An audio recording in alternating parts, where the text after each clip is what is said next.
आपण जर पाहिलं तर वर्षश्राद्धाचं ताईंनी आपल्या ह्याच्यात सांगितलं कीर्तनामध्ये की वर्षश्राद्ध 10वा या गोष्टी का केल्या पाहिजेत। आणि या कार्यक्रमाच्या निमित्ताने आपण पाहतो की कीर्तनाचं प्रवचनाचं त्या ठिकाणी आयोजन केलं जातं। तर यामागचा उद्देश असा मला वाटतो की मी येता ताईंचं कीर्तन ऐकत होतो त्यावेळेस ताईंनी सांगितलं की आमचं कार्याचे पातळी झाले, आता आमच्या पुढच्या पिढींना किंवा या त्यांचे जे शिष्य आहेत त्यांना कुठेतरी संधी या कीर्तनाच्या माध्यमातून दिली पाहिजे।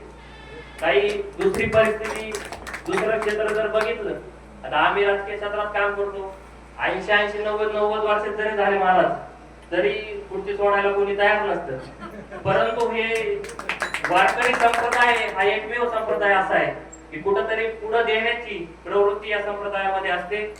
आणि खऱ्या अर्थानं आपण देखील असे विचार ऐकल्याच्या नंतर निश्चितपणे आपल्या देखील विचारांमध्ये एक सकारात्मक प्रभाव त्या ठिकाणी निर्माण होतो। अंबादास सराफ यांची त्यांचे दोन्ही मुलं दत्ताभाऊ असतील ज्ञानेश्वर पिनू असतील यांनी सेवा केलेलीच आहे।